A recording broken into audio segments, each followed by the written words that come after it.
Se dicen muchas cosas de 1932, pero en el silencio descansan nuestras mitades, como decía Roque Dalton, y vinieron otros como él.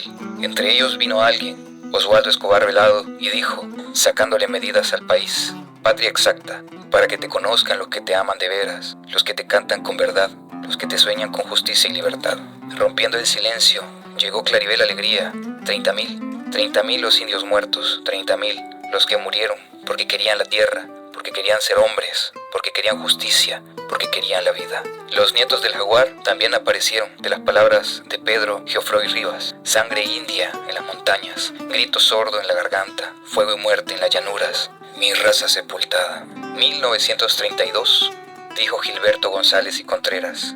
Año de la matanza, año del fuego y la sangre, año de la infamia, año del luto y el dolor. Y el padre Rutilio Sánchez dijo, con un pensamiento de amor: estoy como no queriendo cantar, mirando el rostro de la gente, cheles negros, morenos, colochos, trompudos y chinos. Tienen la mirada humilde de brasa, sancochando el ambiente con su ardor.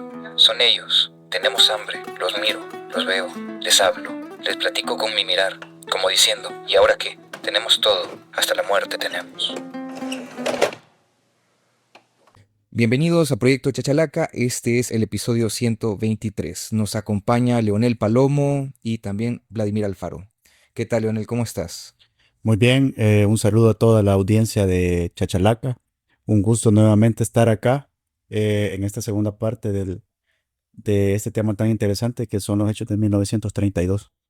Y también nos acompaña Vladimir Alfaro. ¿Qué tal? ¿Cómo está? Primera vez por aquí. Muy bien, muchas gracias. Sí, primera vez. Agradecerles el espacio para poder compartir, discutir un rato sobre los hechos del 32. Creo que conmemorativo, ¿verdad? Porque hace poco estuvimos en la fecha 22 de enero. Entonces yo creo que es un buen espacio para poder discutir y por supuesto el tema del rescate de la memoria histórica, que es importantísimo. Y un saludo para la audiencia también del proyecto Chachalaca. Perfecto, bienvenido, Vladimir.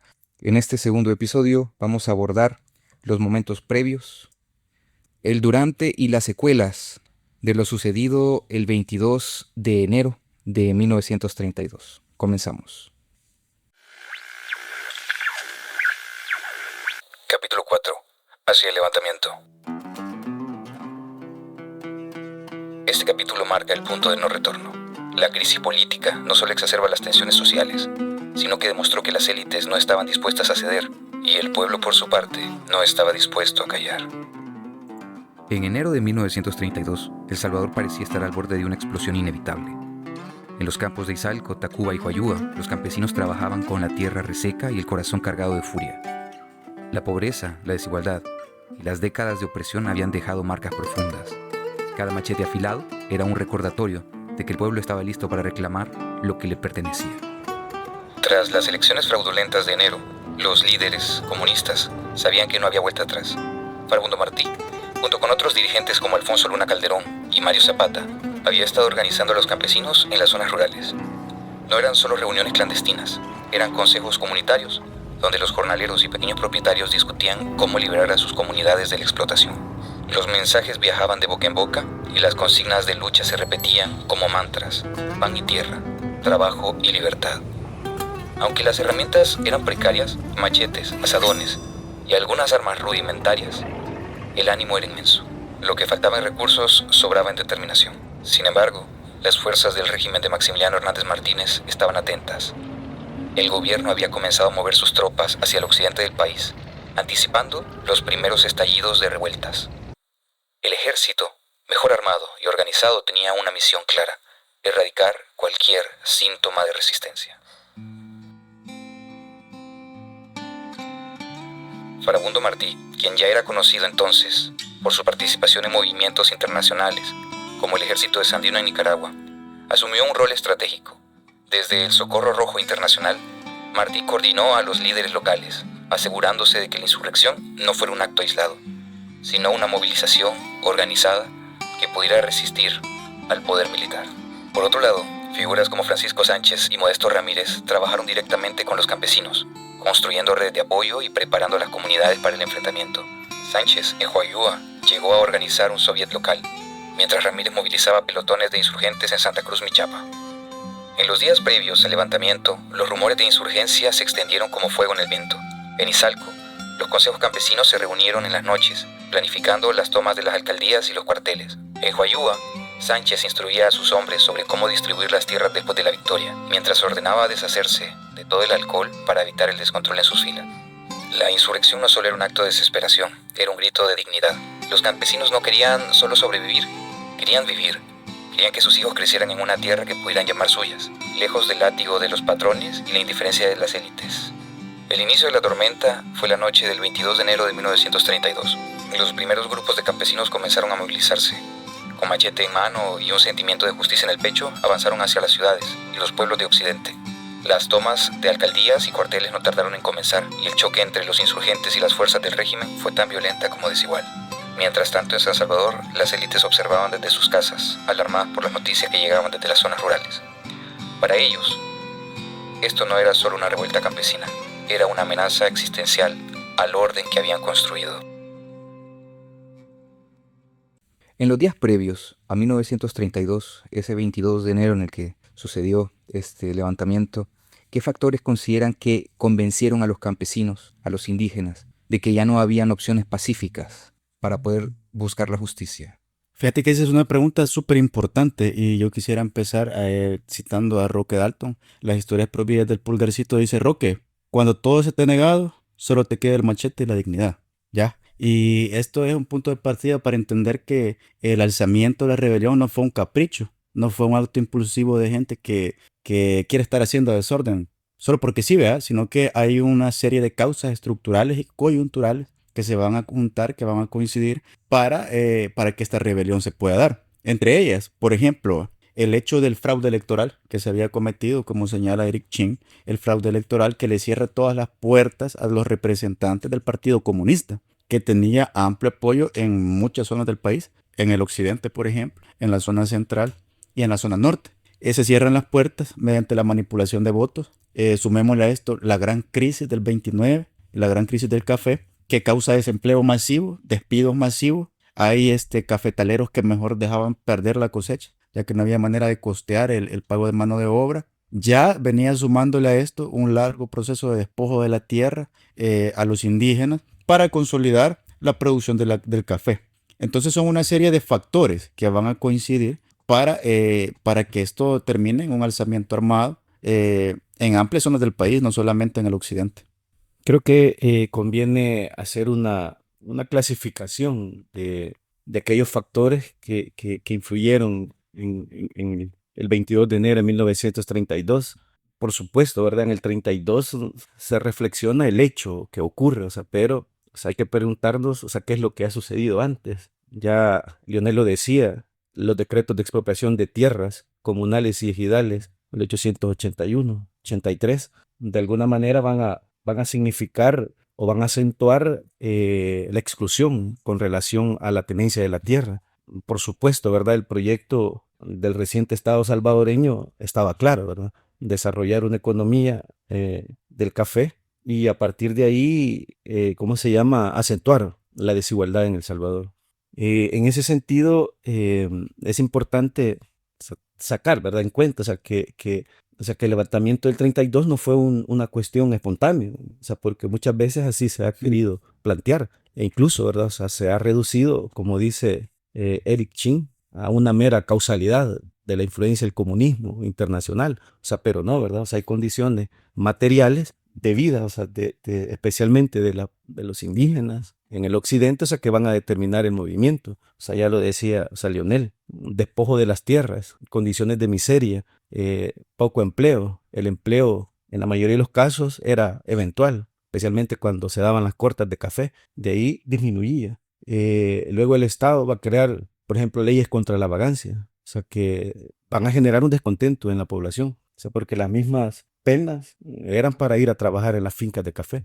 Entonces se va a dar frente a eso, se va a la par, va a haber influencia, ¿sí? De nuevas corrientes de pensamiento, que van a entrar en juego. El auge de las organizaciones sindicales, ¿sí? En la década de los 20, que de alguna manera van a ir sumando, ¿verdad? El esfuerzo y los sindicatos en la zona urbana, o sea, poco a poco van a ir encontrando esa necesidad de hacer ese vínculo con las masas en el campo. Entonces, ahí se va a ir dando como esa fusión, ¿verdad? Entre los obreros, ¿sí?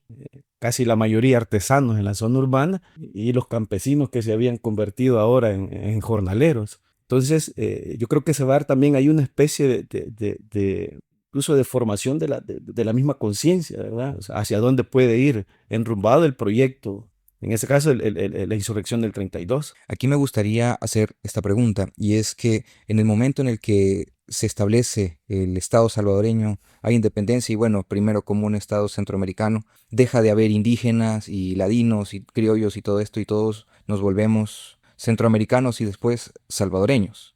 Pero esto no es que niegue la cultura, niega la identidad de una visión estatal, desde un gobierno central, desde un Estado, un gobierno local. Y esto va afectando poco a poco, pienso yo, las capacidades o el margen que tiene este sector de la sociedad como para poder representarse. Llega la extinción de ejidos en 1880 y esto produce como un gran vacío de identidad, porque ellos viven de la tierra y viven por la tierra, pero al quitárseles este ejido, esta tierra comunal, prácticamente se vuelven vulnerables a lo siguiente que pasa, que es la ley de antivagancia.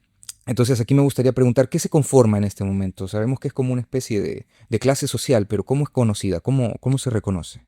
Podríamos decir de que hay una nueva configuración en la estructura social del Salvador, ¿sí? O sea, por un lado, o sea, se va a constituir la oligarquía terrateniente, cafetalera, o sea, y por otro lado van a nacer los colonos, los campesinos, los jornaleros, o sea, que va a ser la misma población indígena en su mayoría, porque estos son los que van a buscar el trabajo en la finca de café. Entonces, se da ese proceso de descampenización, ¿verdad? O sea, como lo plantea Martín Baró, en el cual el campesino que venía y vivía de la tierra ahora se convierte en un jornalero, en pocas palabras, en un proletario del café, le dice Eric Chin, en las fincas de café. Entonces, y lo que les compartí, o sea, y ese se vuelve como en el discurso para los miembros del Partido Comunista y atraer las masas campesinas, especialmente en las etnias, le llama Eric Chin. Ok, ahora, siempre se ha dicho, por un lado, ¿verdad? Hay como un doble discurso. Dicen, no, es que fue un levantamiento comunista, otros dicen, no, fue un levantamiento popular,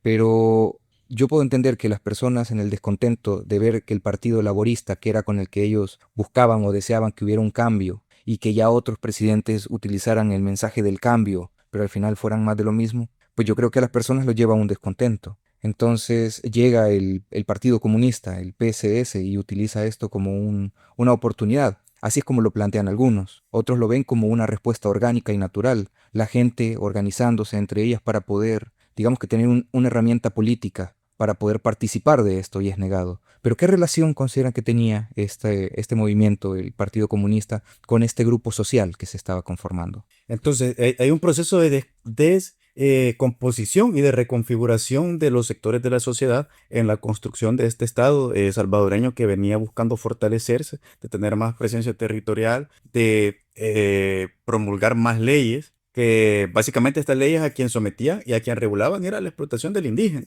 que ya había sido despojado de la tierra, que después de ser dueño de la tierra ahora estaba obligado a trabajar como jornalero en ella porque si no lo llevaban preso. Entonces, el caldo de cultivo para la rebelión estaba hecho. Era un reguero de gasolina. El descontento por la pérdida de la tierra. La decepción por los espacios políticos que se habían prometido desde el Partido Laborista con el señor Araujo, que hay que decirlo de alguna manera genera cierta apertura para la organización, pero no hace las reformas que había prometido. Y esto lleva al desencanto. Sumémosle entonces en la crisis del 29 que causa un desempleo generalizado sobre un sector de la sociedad muy reciente que había sido despojado de su principal elemento espiritual, porque digamos que la tierra para el indígena no era solamente un medio productivo, sino que representaba el vínculo con su cultura ancestral, representaba el vínculo con su cosmovisión, con su entendimiento del universo, la tierra, y ahora que no tiene tierra, ¿y entonces qué pasa? ¿Verdad? Entonces, no solo es la crisis económica, sino ese martillamiento que se viene haciendo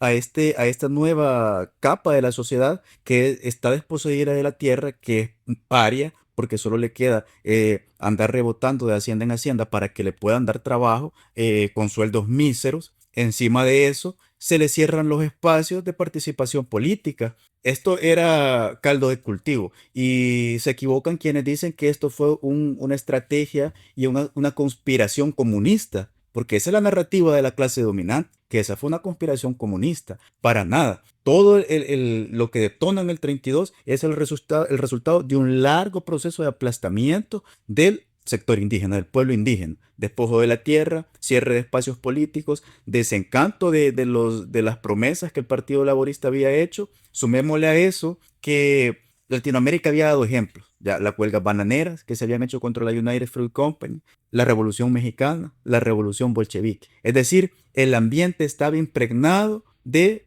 todo lo necesario para que esto detonara en una insurrección. Quizás resaltar como el hecho, o sea, de qué manera es que se da esa relación.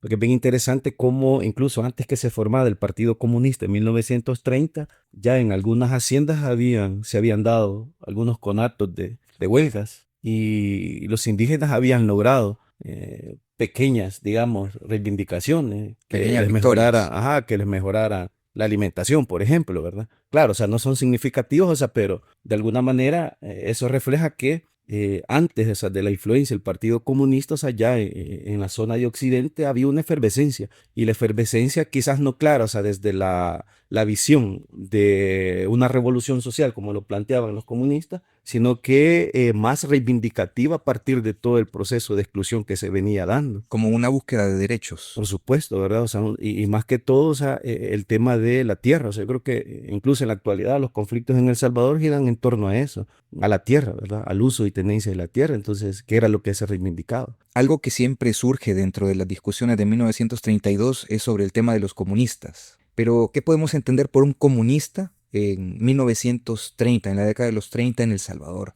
Porque nosotros, digamos que el discurso general es que el comunista es el malo, el comunista es ateo, odia a todos y quiere destruir la sociedad, pero ¿realmente qué es un comunista de los años 30 en El Salvador?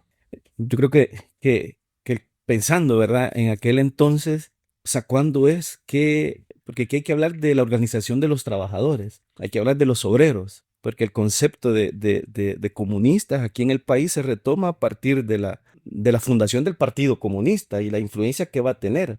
Pero antes de eso, ¿qué existía? O sea, la Federación Regional de Trabajadores. O sea, que era una institución que aglutinaba alrededor de, si no me equivoco, 30 sindicatos. Ahí habían zapateros, albañiles, sastres, entre otros, ¿verdad? Entonces, antes, o sea, de 1930, lo que existía era, o sea, organizaciones, algunos le llaman de corte reformistas, o sea, porque los que buscaban era eso, ¿verdad? O sea, crear ciertas formas que buscaran mejorar las condiciones de los obreros, de los artesanos, aquí en la zona urbana.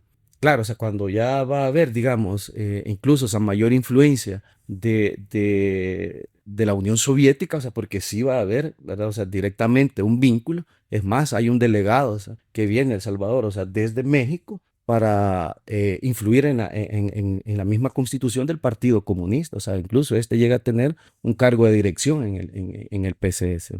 Y ahí es donde se van a retomar, y ahí se van como esclareciendo. O sea, hay algunos conceptos como lucha de clases, lucha revolucionaria, ¿sí? Se le va a dar alguna, digamos, cierto estudio, o sea, porque van a comenzar a estudiar y lo van a relacionar con las luchas que llevaron al triunfo en la Revolución Rusa.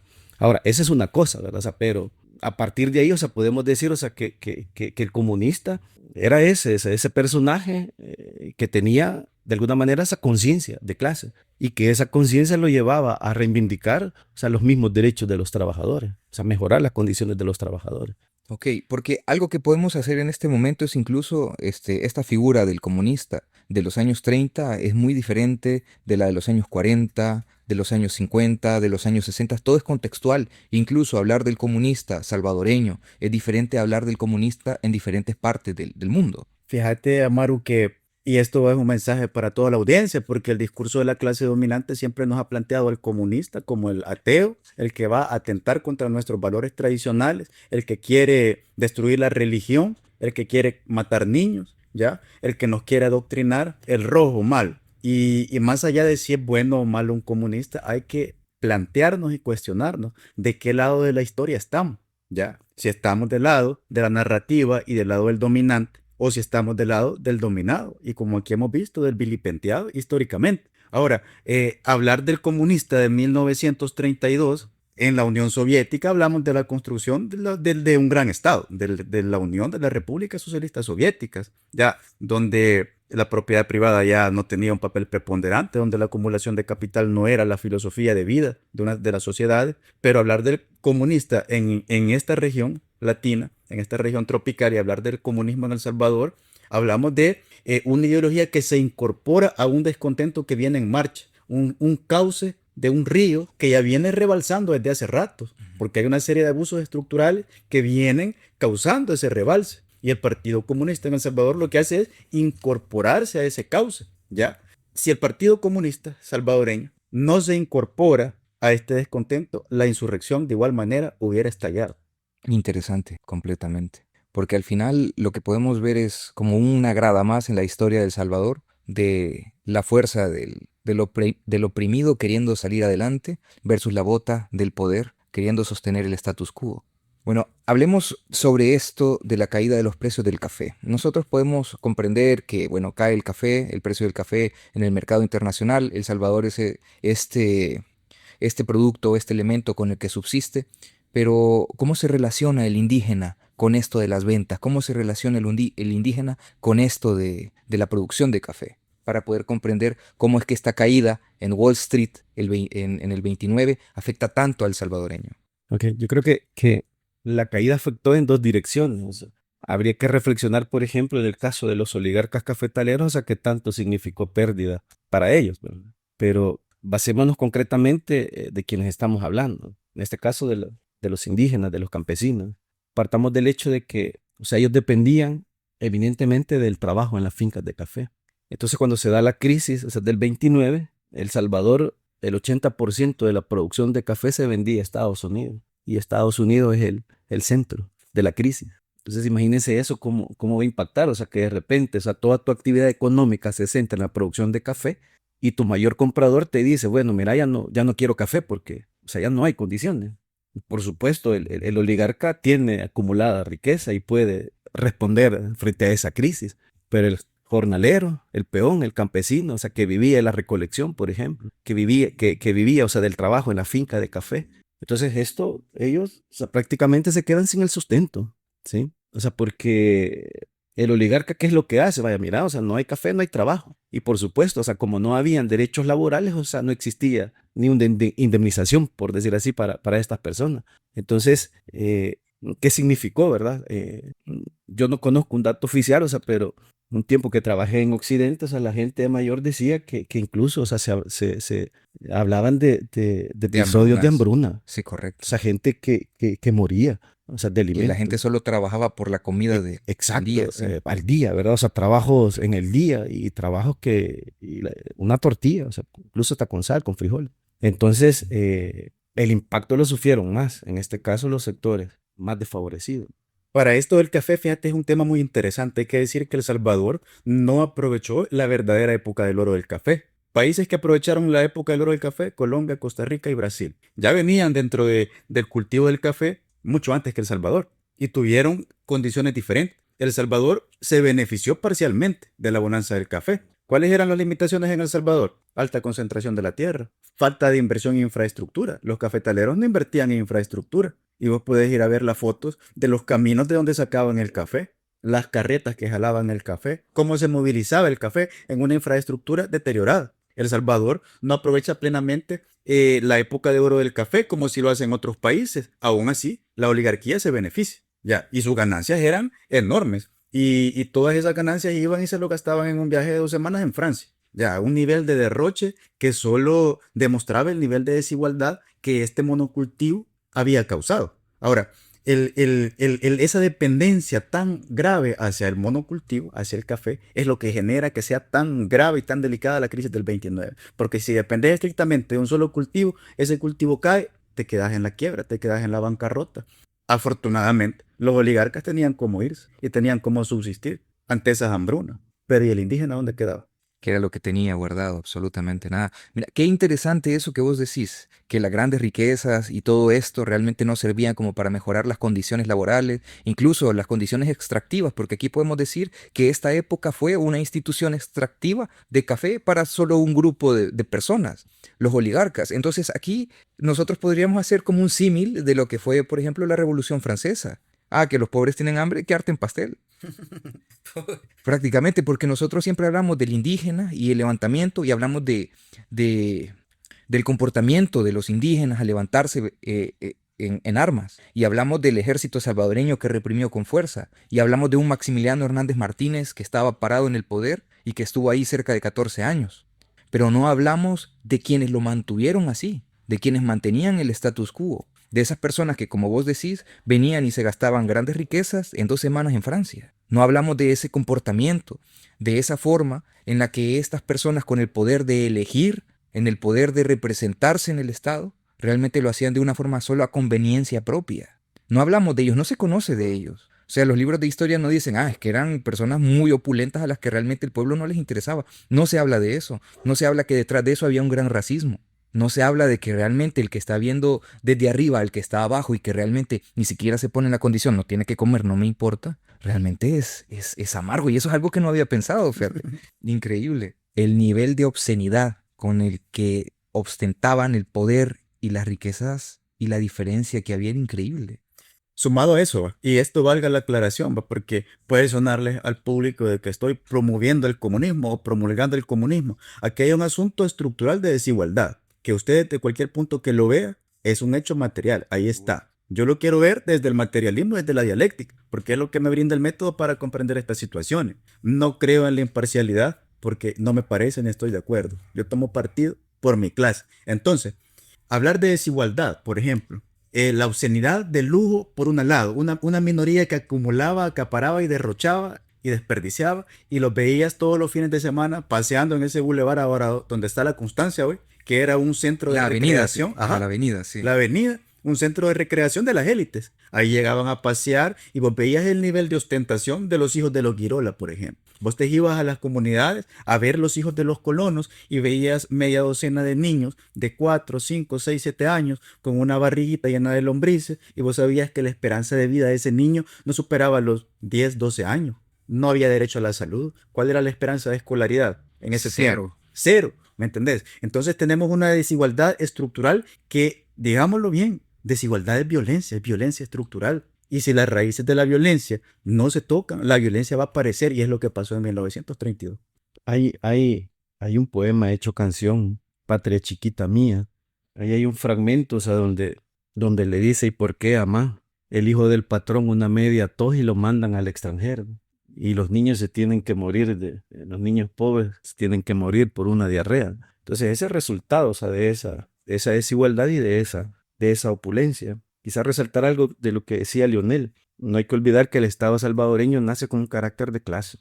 Entonces, y ese carácter de clase, o sea, se va a mantener, o sea, no solo en la estructura política, sino que también en la dinámica económica, en la estructura económica del país. Y las leyes van a estar en función de un proyecto de clase. En su momento, una clase criolla que va a reivindicar sus intereses se desliga del yugo español y retoma, ¿verdad? El país, o sea, como su hacienda. O sea, eso no hay que olvidarlo. En el caso porque es cierto, ¿verdad? O sea, se habla poco de cómo vivían, o sea, pero el Salvador, o sea, se va a transformar, porque por un lado, o sea, se convierte en una gran finca de café, ¿verdad? Una gran finca repartida en, ¿qué? 14 familias, menos quizás, pues van a ser 14, o sea, pero aunque no se hubiese aprovechado, o sea, como dice Leonel, o sea, el momento de oro, o sea, del café, o sea, sin embargo, la riqueza que generó fue incalculable, ¿verdad? O sea, tanto así que, por ejemplo, se van a ver en la necesidad, o sea, los oligarcas de traer, introducir vehículos, por ejemplo, ¿verdad? La lámina troquelada que traía. Exacto, comenzar a transformar el paisaje, ¿sí? De la capital. En ese contexto se construye el Palacio Nacional. Se construyen no solo, digamos, en la capital, sino que se van a construir donde están los centros de poder. Santa Ana, por ejemplo. ¿Verdad? O sea, que va a ser casi similar.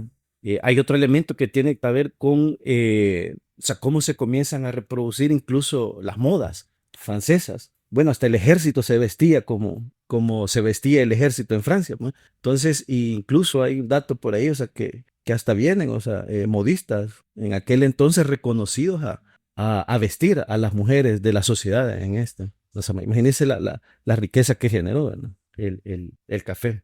Lo otro es eso, ¿verdad? O sea, que los hijos de los oligarcas se iban a estudiar fuera, o sea, fuera del país. Incluso algunos después, hasta ya estudiados, retoman el poder político aquí en El Salvador, ¿verdad? Entonces, ahí se marca, o sea, se marca una gran diferencia, ¿verdad? Y por supuesto, o sea, por eso yo insisto, o sea, que al final, aunque no se tuviera, o sea, plena conciencia, o sea, de que un levantamiento era nada más, o sea, por exigir, o sea, tierra y todo eso, o sea, pero al final obedece a un proyecto, o sea, de clase, ¿sí? Por supuesto, como dice Lionel, que viene, o sea, desde muy atrás. ¿Sabes? Yo estoy pensando esto. No lo he leído en un libro de historia, pero vamos a las generaciones anteriores. 14, 12 en una sola familia, ¿no? Y antes de ellos, igual o más. Y nosotros hoy decimos, es que no tenían televisión. Pero si nosotros nos vamos a esa idea de que una persona que trabajaba en el café realmente tenía muy poca expectativa de vida, y la expectativa de vida es la cantidad de años en los que va a vivir, entonces tener hijos, tener una familia grande, era algo que a mi forma de ver el cafetalero, el terrateniente buscaba, porque los colonos les pertenecían a ellos. No existía la esclavitud, pero ¿cómo llamas a eso de si vos no trabajas para mí no vas a tener que comer y no tenés de otra? Porque si no trabajas, la ley de la vagancia te va a capturar, te va a agarrar. Entonces, a mi forma de ver, esta situación hizo que tuviéramos esa costumbre en este estrato social de tener una gran cantidad de hijos. Fíjate que cuando le dieron el premio Nobel a Gabriel García Márquez, él en su discurso contesta esa situación, porque siempre solemos decir, va, es que los pobres no deberían de tener hijos si no tienen cómo darles de comer. Y hay que ver esta brillante respuesta de Gabriel García Márquez cuando le responde y le dice, desde el hemisferio norte, a nosotros siempre nos han sembrado muerte. Vayamos a comparar la densidad demográfica de Génova, vayamos a comparar la de París, la de Londres, vayamos a compararla con la de Ciudad de Panamá, con la de Bogotá, en aquellos tiempos, ¿verdad? Y le dice, siempre nos han sembrado muerte a través de guerras, a través de la precarización, del extractivismo de recursos. Y nosotros contestamos con vida. Y en Latinoamérica, en los barrios pobres, el amor se alce con gozo y con esmero. O sea, respondemos con vida, por eso nos reproducimos, porque no tenemos otra manera de responder a la muerte que nos da.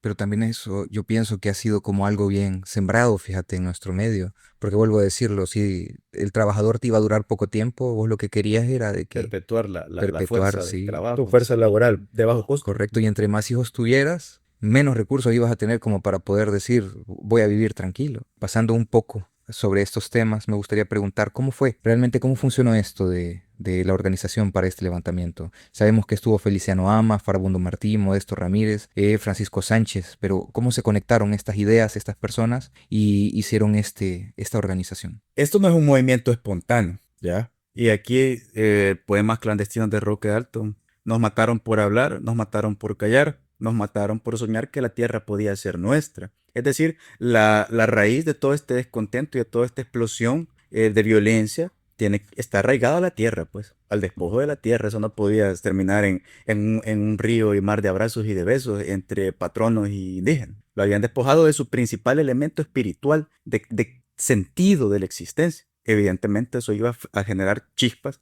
y había un reguero de gasolina. Entonces, la organización de la insurrección, esto es un tema muy, muy vasto, del que hay poca información, pero se sabe que a la cabeza estaba el Partido Comunista en la estrategia, ¿ya? Pero que no todos los que organizaban eran comunistas, ¿ya? Farabundo Martí, ya, también llamado el Negro Martí, nacido en Teotepeque. Tuve el honor de estar ahí en los restos de la vivienda donde él nació, en el mero centro de Teotepeque. Y él fue, digamos, una cabeza estratégica en toda la planificación de la insurrección. Pero no fue el único. Hay que reconocer la influencia de personas como Francisco Sánchez en el occidente, de Modesto Ramírez, acá en la zona de Santo Tomás, en la zona de los Nonualcos, en la zona de Ilopango, Soyapango, la influencia de Feliciano Ama, la influencia de toda una gran cantidad de líderes naturales que en su comunidad eran reconocidos y respetados, ya que no habían llegado por una imposición de cargo. Vaya, yo voy a nombrar a este como su dirigente, como su representante, sino que la misma comunidad los elevaba al nivel de representantes y en ellos depositaban sus sus quejas, sus molestias, sus propuestas, ¿ya? Y así van haciendo la estrategia. El asunto de la seguridad durante la planificación fue un tema bien delicado porque no se tomaron las medidas adecuadas y es sabido de que durante los cabildos donde se discutía eran abiertos y ahí habían infiltrados de Martínez, escuchando, ¿verdad? Entonces, Martínez siempre estuvo al tanto de todo, prácticamente, de manera que cuando se dan las primeras escaramuzas, por ejemplo, se hace un asedio al que ahora es conocido como Mercados Cuartel, que en ese tiempo era un cuartel militar, se tratan de hacer asedios, ya los estaban esperando. Entonces, es un tema que se concentra en la planificación militar. Bueno, tomar cuarteles, tomar alcaldías y guerrillar. Hacer la guerra de guerrilla, que es lo que hemos venido haciendo desde que llegaron los europeos. Hemos venido haciendo guerra de guerrilla. A mí se me viene todo esto de la organización, o sea, pensar como en dos, digamos, dos bloques. O sea, por un lado, el Partido Comunista que recién se había constituido y por el otro lado, en el occidente, las comunidades indígenas. O sea, que cada uno llevaba un proceso, o sea, muy diferente. Y quizás resaltar el hecho, por ejemplo, veamos qué es lo que pasaba en la Federación Sindical y en el Partido Comunista. Porque incluso, o sea, constituido el Partido Comunista, había una línea o sea, que no estaba en favor de la insurrección. Es más, o sea, estos habían intentado hablar con Martínez para evitar la insurrección. O sea, Miguel Mármol, o sea, lo narra en su libro, en su testimonio que recoge, digamos que recoge Roque Dalton, ¿verdad? Incluso hay un documental del Museo de la Palabra y la Imagen que se llama Los Hechos del 32, donde se puede escuchar, ¿verdad? Miguel Mármol, o sea, decir que intentaron una y otra vez parlamentar, o sea, con Martínez para evitar que se dieran los hechos del 32. Esto aislado a la necesidad, digámoslo así, o al impulso que ya tenían las comunidades indígenas de alzarse. O sea, por lo que veníamos hablando, ¿verdad? Por la crisis económica, el despojo de las tierras, el descontento social, la misma represión, o sea, que se daba, ¿verdad? Entonces, o sea, ¿cómo puede influir eso, verdad? En lo que sucedió, decía Lionel. O sea, los líderes, por ejemplo, estaba el otro lado, ¿sí? La otra línea, o sea, dentro del PC, o sea, que eran los que seguían a Farabundo Martí.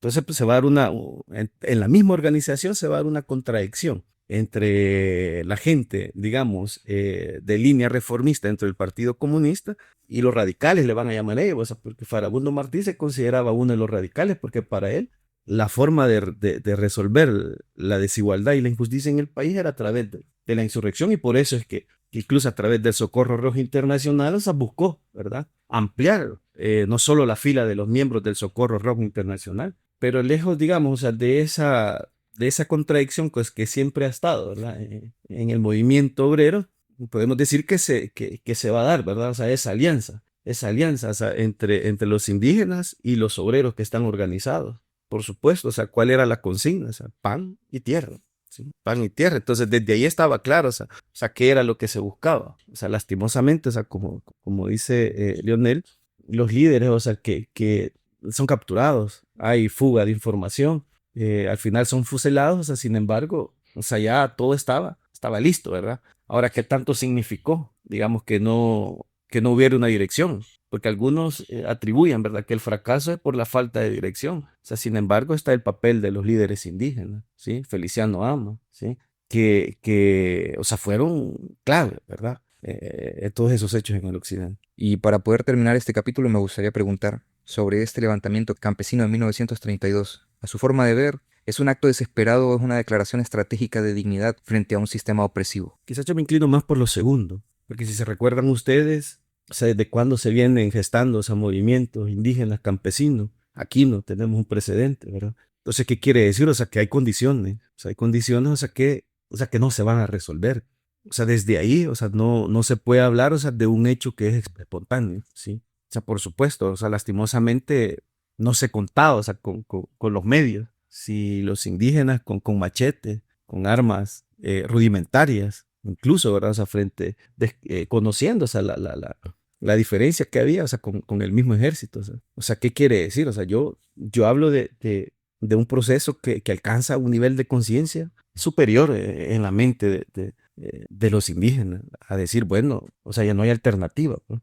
Por supuesto, o sea, la oligarquía empuja, ¿verdad? Empuja a la población a resolver los problemas, o sea, desde esa vía, porque se se van dando procesos, ¿sí? Se van dando procesos en los cuales no hay apertura, ¿sí? No hay apertura, al contrario, o sea, van a haber cierres de espacio, los fraudes electorales, ¿sí? El Partido Comunista intenta una y otra vez, o sea, a través del proceso electoral, o sea, poder tener, digamos, alguna cuota, o sea, en política, o sea, que permita hacer ciertas reformas, o sea, sin embargo, o sea, los fraudes niegan esa posibilidad. Entonces, las condiciones se van agotando, ¿verdad? Y el momento, o sea, se presta justo para buscar otra alternativa. Y la alternativa, o sea, estamos claros, o sea, que poco a poco se fue gestando, ¿sí? Y al final, pues, termina, o sea, con una tragedia. Sin embargo, o sea, siente un precedente para las luchas que van a venir posteriormente. Yo diría que es una mezcla de ambas. Claro, hay una necesidad histórica de responder a siglos de opresión y de arrebatamiento de la dignidad, de la tierra, de la precarización.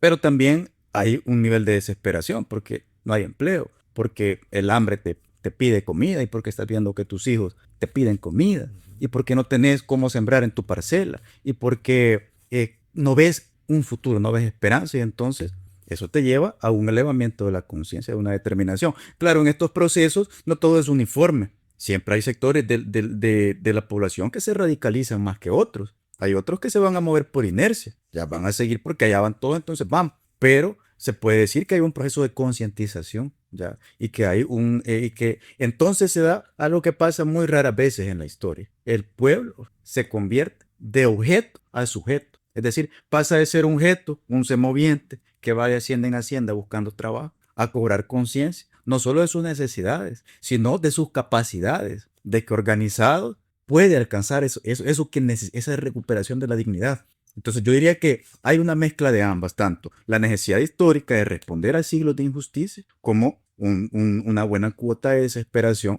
por la precariedad. Yo siento quizás que al final lo que faltó fue recursos, o sea, porque la estrategia estaba clara incluso, ¿verdad? O sea, pasaron 2 días y de alguna manera, o sea, se vio la fuerza, o sea, del movimiento, o sea, no solo en Occidente, sino que también en Oriente. En el norte de El Salvador también. Sin embargo, o sea, ¿qué es lo que sucede? O sea, no se va a tener, o sea, el alcance que se esperaba. Pero, ¿por qué yo pienso que no fue un hecho espontáneo, reaccionario? Porque son condiciones materiales y desde la dialéctica que mencionaba Lionel al inicio, o sea, las condiciones materiales determinan, ¿sí? Determinan y ya vimos que pobreza, exclusión, miseria, despojo de tierra, represión, hambre. Entonces, al final se busca una alternativa y esa alternativa fue, bueno, veamos qué sucede. Capítulo 5. El estallido de la insurrección. El levantamiento había comenzado, pero los campesinos no sabían que la respuesta del régimen sería más brutal de lo que se podrían imaginar. La tormenta, que había tardado décadas en formarse, finalmente había estallado. En la madrugada del 22 de enero de 1932, el silencio de los campos fue roto por el paso de miles de campesinos e indígenas que se movilizaban hacia los pueblos y ciudades en el occidente de El Salvador.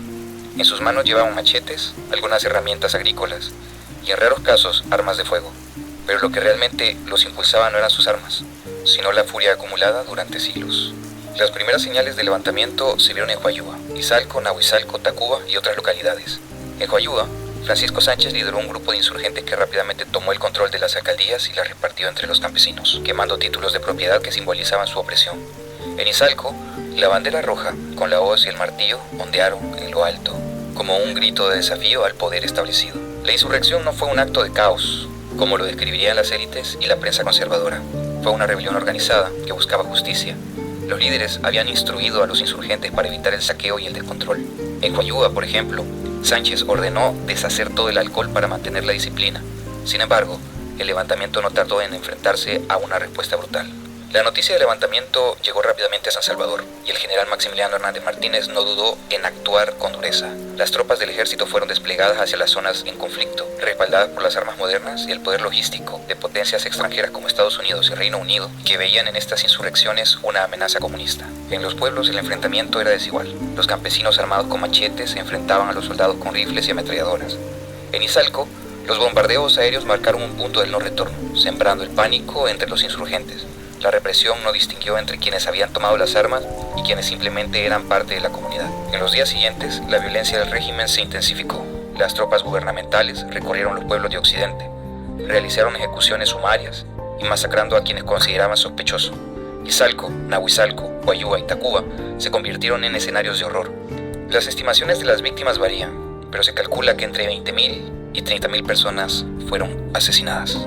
Muchos de los muertos eran indígenas que, al enfrentarse a esta brutalidad, comenzaron a ocultar su identidad cultural. Las vestimentas, el idioma y las tradiciones que alguna vez habían sido orgullo, ahora se convirtieron en un riesgo mortal. La represión no solo busca aplastar el levantamiento, quería borrar cualquier vestigio de resistencia.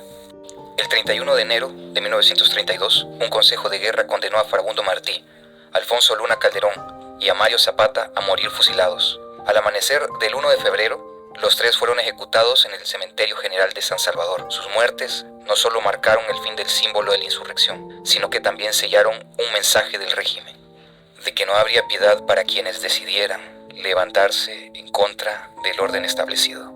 A pesar de su brutal derrota, la insurrección campesina de 1932 dejó una marca imborrable en la historia de El Salvador. Fue un grito de dignidad frente a un sistema que durante demasiado tiempo había ignorado las voces de los más pobres. Aunque los insurgentes fueron silenciados, su sacrificio inspira a generaciones futuras en la lucha por la justicia social.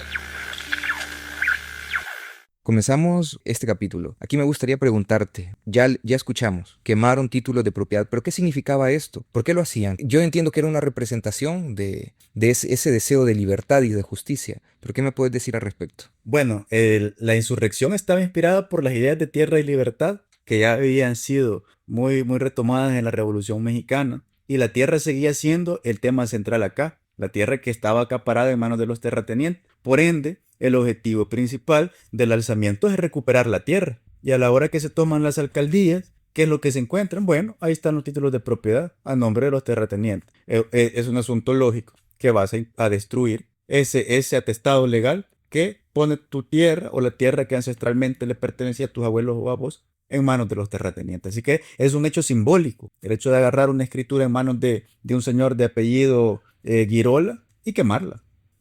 Sí, quizás traer lo que decía yo al inicio, o sea, quizás el origen de todos los conflictos en El Salvador están alrededor de la tenencia de la tierra. Y eso está claro, o sea, si lo vemos nosotros en el occidente, donde se focalizaron los hechos del 32, pues si la tierra era el medio de subsistencia de los indígenas, o sea, una tierra que se va a convertir, o sea, como en la manzana de discordia, porque los oligarcas tenían un proyecto, convertir a El Salvador en una finca de café. Entonces, esa va a ser, o sea, como la mayor reivindicación, ¿verdad? Y por eso la gesta, ¿verdad? El hecho de Francisco Sánchez, ¿verdad? Nos tomamos la alcaldía y lo primero que se hace es quemar los títulos de propiedad, o sea, de la tierra y repartirlos. Claro, estamos hablando, o sea, de títulos de propiedad que van a surgir de la misma política del Estado. Vos te voy a la tierra porque vos la puedes producir, o sea, con café, se las vamos a quitar a aquellos. Entonces ese es un hecho, ¿verdad? El despojo de la tierra, el monopolio, o sea, como dice acá, de la tierra por parte de los oligarcas. Y por supuesto, ¿verdad? La consigna, como lo mencionaba anterior, o sea, va a estar en función de eso, o sea, pan y tierra, ¿sí? Entonces, desde ahí, o sea, se va a reivindicar, ¿verdad? Eso como principal elemento. Entonces, lo que mencionaba, o sea, el hecho, la acción de Francisco Sánchez, o sea, responde a es una reacción, ¿verdad? A todo ese proceso de expropiación, o sea, de las tierras, o sea, era devolverle las tierras a quienes pertenecían. A quien la trabajaba. A quien la trabajaba, a quien vivía, ¿sí? Vivía de la tierra. Por supuesto, ¿verdad? Ahí están las deudas políticas, lo que se mencionaba, o sea, cómo Araujo en su momento incluso plantea La reforma agraria. La reforma agraria, o sea, que de alguna manera se convertía como una esperanza. Bueno, pero nunca se dieron ese tipo de procesos. Y cuando se dieron en El Salvador, lo llevan también al fracaso, ¿verdad? O sea, que es con la misma lógica, o sea, de mantener ese poder y ese control sobre la propiedad de la tierra. Yo quiero añadir una frase que Roque Dalton dijo al respecto de esto. Dice, la tierra no tenía dueño hasta que llegaron los papeles, y los papeles no se pueden sembrar. Ahora tengo una pregunta. Ahora, siempre dentro del símbolo. Hay quien podrá decir, se levantó la bandera roja con estos símbolos de la hoz y el martillo de la Unión Soviética. Y quien dirá, Pero es que los indígenas ni siquiera sabían qué era, ni qué significado tenía esta bandera. Pero sin duda sí tenía un significado para el indígena, sí representaba algo. Y aquí es donde me gustaría preguntar qué significaba, qué representaba para el indígena. Es que esa bandera no era una bandera rusa, era la bandera del hambre, de la conciencia, del machete y de la tierra, de la necesidad de la tierra. La bandera de la hoja y el martillo representa más para el indígena una forma de dignidad y de justicia más que una afiliación ideológica, ¿ya? Hay que entender que el nivel de ideologización en temas del marxismo en el indígena no penetró tanto como en los dirigentes. Entonces, el hecho de ondear la bandera es más por un asunto simbólico y poético de decir, ok, la hoz y el martillo, el martillo y el machete, mis herramientas de trabajo, mis herramientas manuales con las que yo labro, mi principal medio de subsistencia, que me vincula a mis ancestros. Sí, quizás compartir eso, quizás como buscar algo que nos identifique, ¿verdad? Y lo más próximo que tenemos es eso, o sea, porque sí comparto lo que dice Lionel, que es más, los indígenas miraban, o sea, con gran recelo las ideas comunistas, porque también, o sea, el hombre blanco vendía la idea de que el comunista es ateo, o sea, va en contra de los principios de Dios y por eso había como también, bueno, y cómo es que verdad, o sea, voy a ir, o sea, donde va en contra de lo que se había impuesto, o sea, una creencia que se había impuesto. Entonces, al final yo creo que es más eso, ¿verdad? También un símbolo de identidad del cual, Del levantamiento. exacto, adherirse y desde ahí construir, ¿verdad? El proceso. Con respecto a la forma en la que Maximiliano, porque esto al final es un simbolismo, la forma en la que Maximiliano reacciona, la forma tan violenta con la que reprime este levantamiento, ¿qué nos dice? ¿Qué símbolo quería instaurar Maximiliano con eso? Yo creo que en la mayoría de los textos de historia se deja muy claro, o sea, que Martínez no era bien visto por la misma oligarquía, ¿sí? Entonces, ese era como el momento preciso para actuar y que al final sirviera como el visto bueno para que la oligarquía, o sea, lo pudiera reconocer, ¿verdad? O sea, incluso, o sea, como la figura, ¿verdad? En el poder político. Claro está, ¿verdad? Martínez atribuye, o sea, su discurso le va a atribuir a la influencia y con eso quieren opacar lo que de verdad, o sea, se exigía, ¿sí? O sea, quienes de verdad estaban detrás, ¿sí? De todo ese movimiento, o sea, que era toda una población que históricamente había sido excluida. Entonces, Martínez se pega al discurso del comunismo, ¿verdad? Y desde ahí, o sea, ve una amenaza.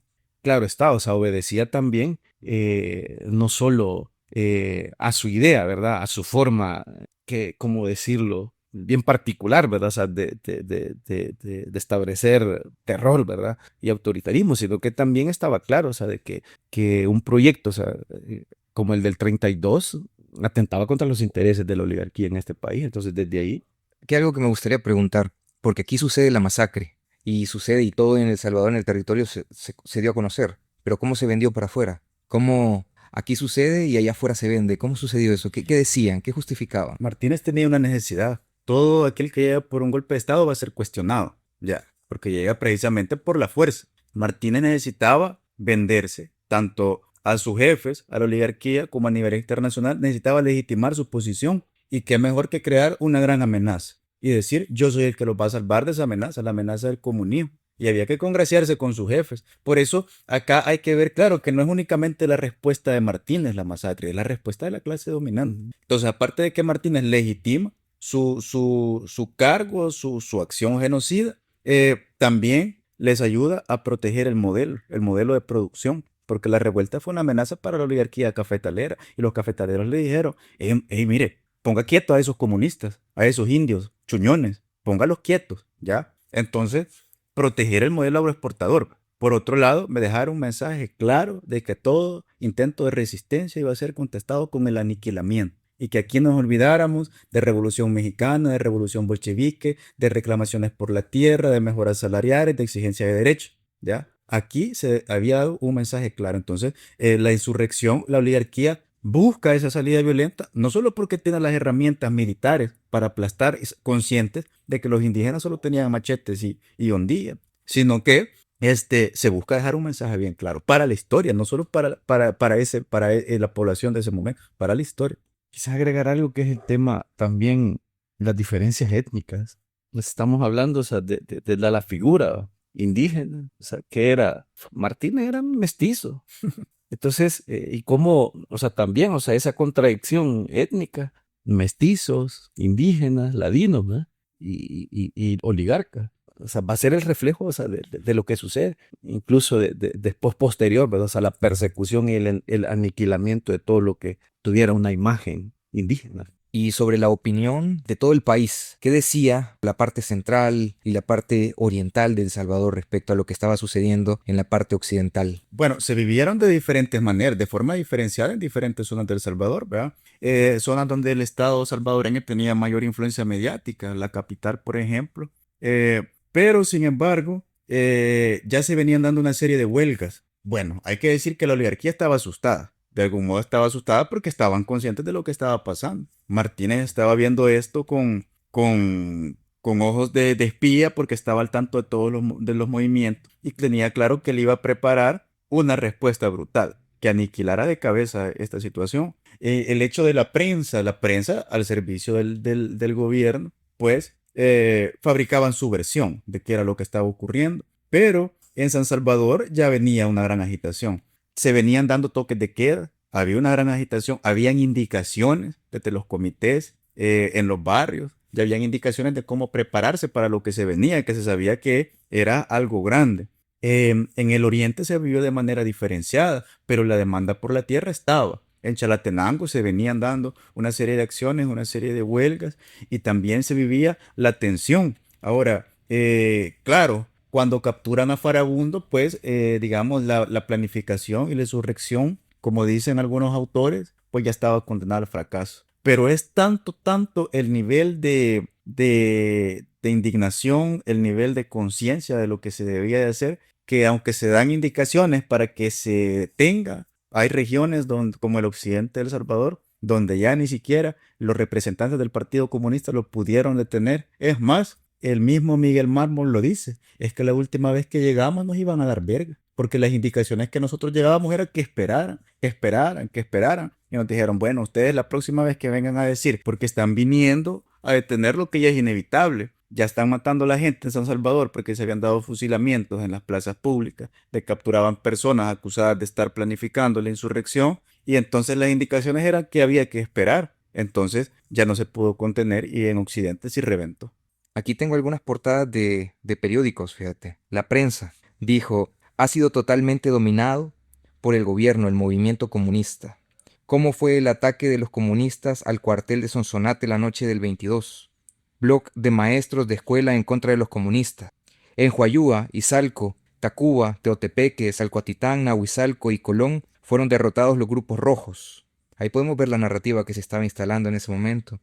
La patriótica y heroica actitud del gobierno del general Martínez. Y aunque no lo logro leer muy bien, dice martes 24 de enero, me parece, de 1932. Por otro lado, el diario latino decía, 3 días de terror rojo en Huayúa. Impresionantes detalles, nos da un testigo de la orgía de sangre y muerte. Y también dice aquí, espectacular muerte de Feliciano Ama, el último cacique indio. La turba fúrica pugnaba por castigar al líder que los llevó al desorden. Solo mira que Sí, es el mismo discurso, el discurso de odio, clasista, despectivo. La creación de la narrativa a través de la prensa.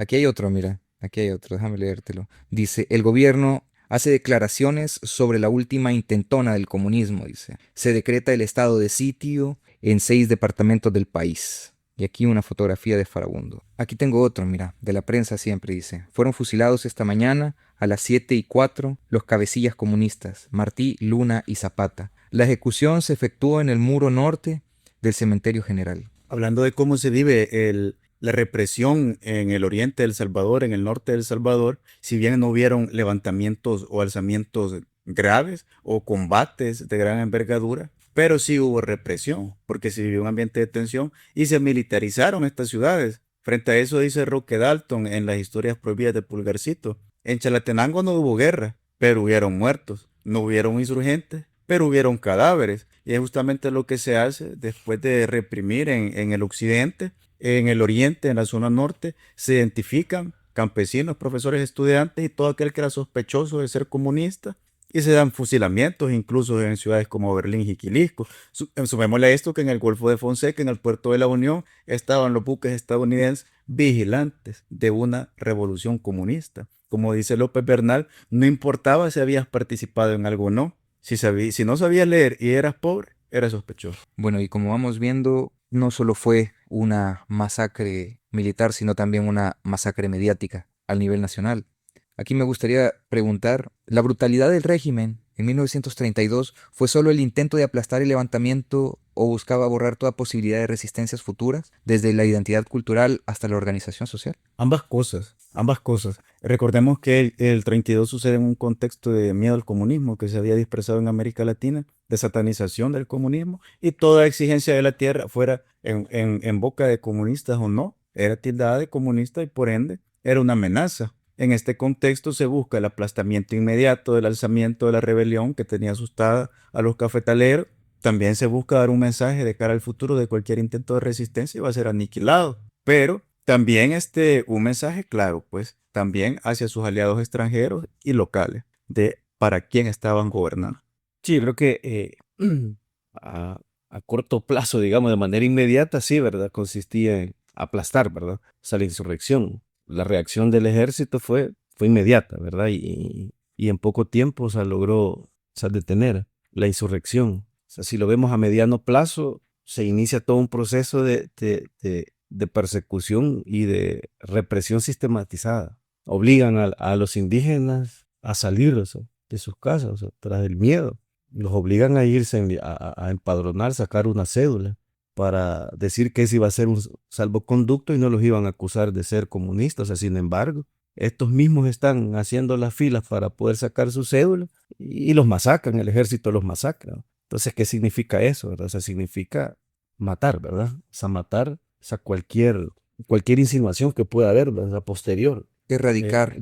Por supuesto, erradicar, ¿verdad? Se decía, y no sé qué tan cierto será, yo no tengo datos al respecto, busqué, pero no encontré, que decía que había un escrito o un decreto o algo, pero decía que era todo hombre mayor de 12 años debía de ser aniquilado. Pero, ¿en qué se basa esto? ¿Esto es real?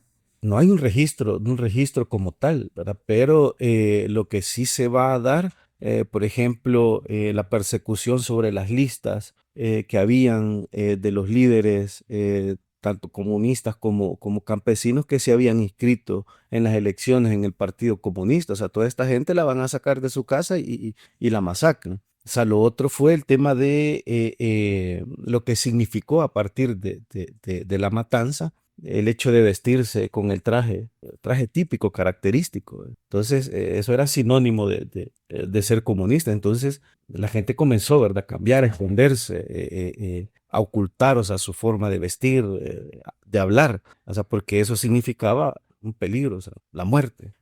Claramente hay un ataque no solamente a sofocar la rebelión, sino un ataque a la memoria. Un tema que todavía hasta este día es necesario discutir, el tema de la memoria. Y dice Roque Dalton que desde ese momento la voz del campesino se redujo al susurro. Es decir, hay un aplastamiento total de una identidad indígena y de toda exigencia que vaya encaminada a exigir derechos, mucho menos a exigir tierra, trabajo. Olvidémonos de tierra y libertad, de pan y tierra, olvidémonos de todas esas consignas, porque hay un mensaje claro.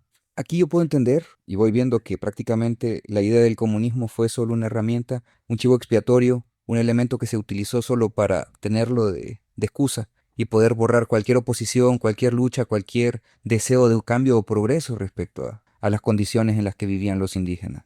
Claro, y eso le permite a Martínez eliminar cualquier rastro de oposición. Y así vamos a ver que en los años posteriores hay un enmudecimiento. Si es que no ves lo que quedó de los sindicatos pasaron a la clandestinidad, había un miedo terrible por organizarse. Y si como obrero te daba miedo de organizarte, imagínate como indígena sobreviviente. incluso el mismo temor de hablar de los hechos, de lo que había ocurrido, o sea, significaba eso, da miedo a que si yo digo algo, o sea, puede continuar, o sea, cuánto tiempo no se ha mantenido, ¿verdad? Eso. Algunos historiadores que han estudiado posterior, ¿verdad? Los hechos del 32, o sea, plantean eso, que si bien es cierto, o sea, hay gente que fue testigo, pero el mismo temor ha hecho que se calle, Que quede en que silencio. guarden silencio y que se mantenga, ¿verdad? Ese temor.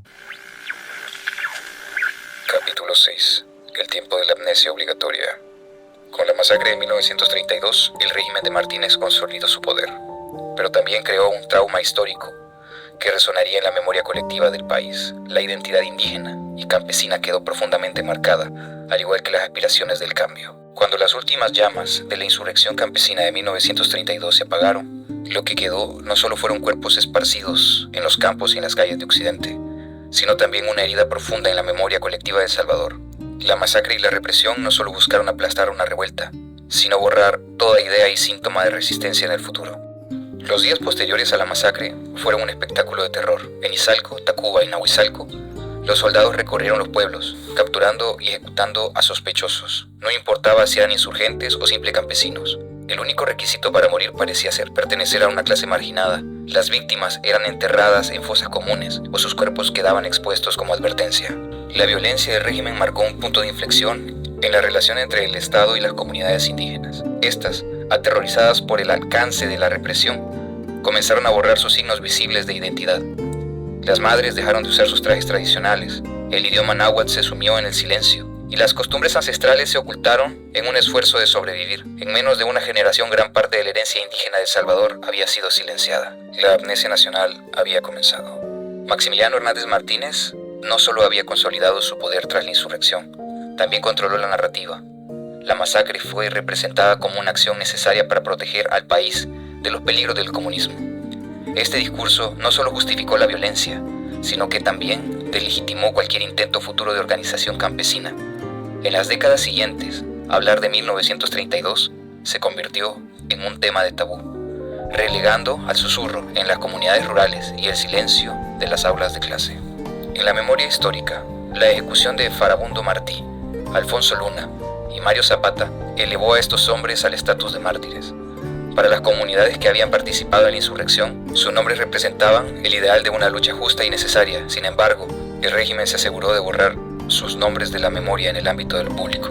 Durante años, su legado sobrevivió en la historia contada de boca en boca, hasta que en las décadas posteriores resurgieron como un símbolo de resistencia en nuevos movimientos sociales.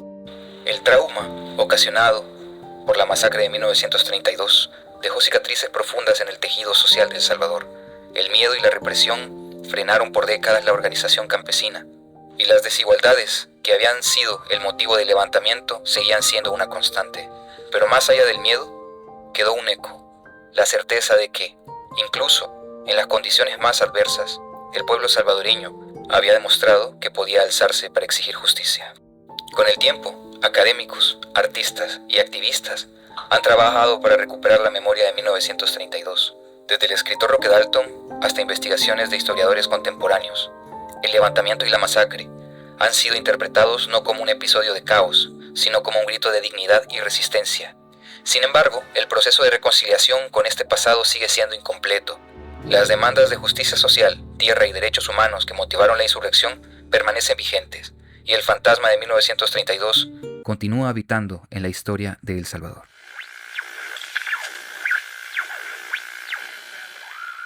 Comenzamos este sexto y último capítulo de este especial de 1932 con Joel Flores y Héctor Saavedra. ¿Qué tal, Joel? ¿Cómo estás? Pues muy bien, muy agradecido de estar otra vez aquí frente al micrófono y poder compartir con todos ustedes, con todos nosotros, nuevos versos. ¿Qué tal, Héctor? ¿Cómo estás? Muy bien, muchas gracias. Gracias por la invitación al proyecto Chachalaca. Es agradable estar por segunda vez acá hablando de un tema que pues nos interesa a todos.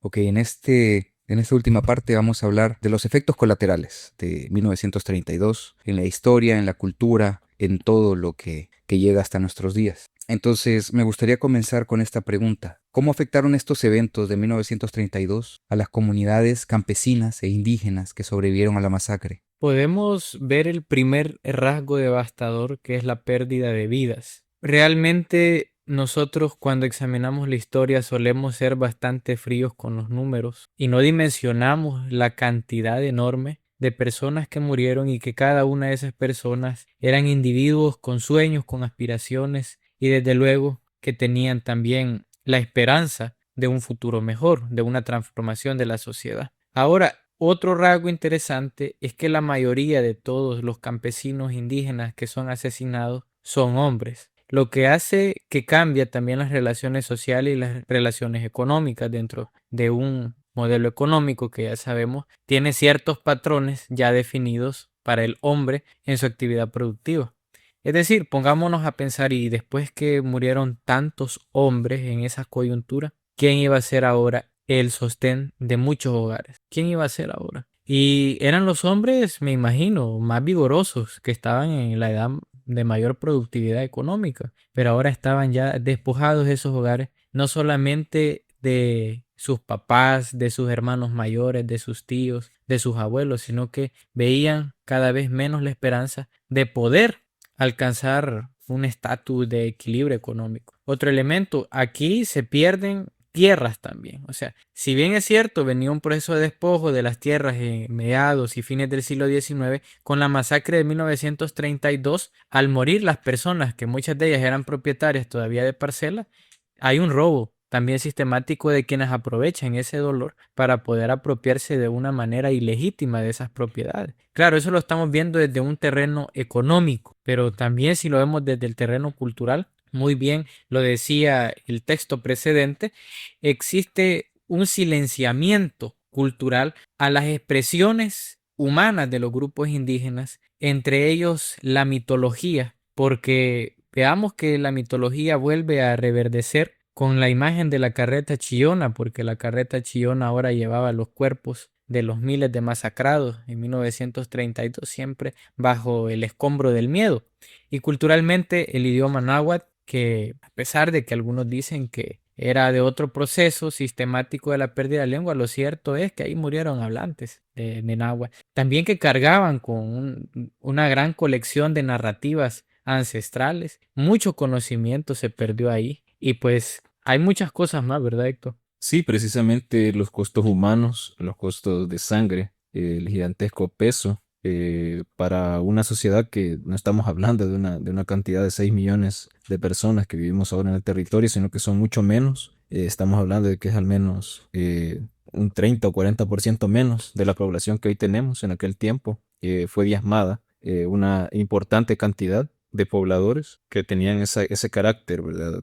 Indígena, campesino, donde costumbres, tradiciones, digamos, prácticas sociales que realizaban se ven suspendidas para los supervivientes, ¿verdad? Porque todo comportamiento, toda forma de vestir, toda forma de hablar, de movilizarse, era motivo de sospecha y la sospecha no era cualquier tipo, ¿verdad? De signo, de identificación, ¿verdad? Sospechar de alguien significaba la muerte, ¿verdad? Sospechar de ser comunista era sinónimo de muerte en este momento, en este contexto, que se repite casi pues, durante todo este brutal año de 1932 y que obtiene, ¿verdad? Un resultado general como víctimas del anticomunismo, ¿verdad? Se habla mucho de víctimas del comunismo en el mundo, etcétera, etcétera, ¿verdad? Pero se habla muy poco de las víctimas del anticomunismo, como en este caso 1932, que no tiene precedentes en todo el territorio americano y sus naciones,